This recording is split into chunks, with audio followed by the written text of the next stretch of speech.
Thank you sir. सभे कहेसन सभे कहेसन समकरीर दिहे दिल गुटे अच्छे बोली। सभे कहेसन समकरीर दिहे दिल गुटे अच्छे बोली।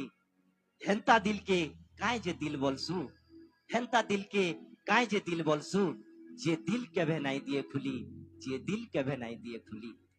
एही भली जने दिलदार मनीष जी तांकर व्यंग कविता माध्यम रे अनेक कथा कही दियंती। जहांकर साहित्य प्रति अनेक रुचि रही। जड़े विशिष्ट साहित्यिक केवल राज्य कहीं राज्य बाहर अनेक सुनाम अर्जन कर व्यंग कविता पाई।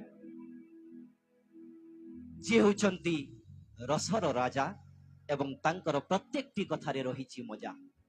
जी होचंती रसर राजा जहांकर प्रत्येक कथारे रही मजा।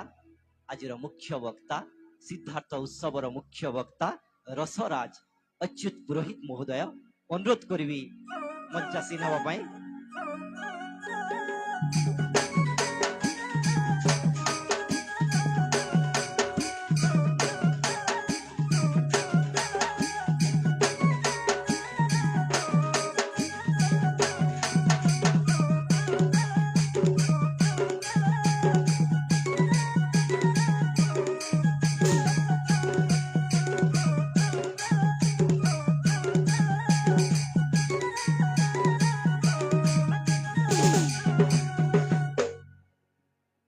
Thank you sir.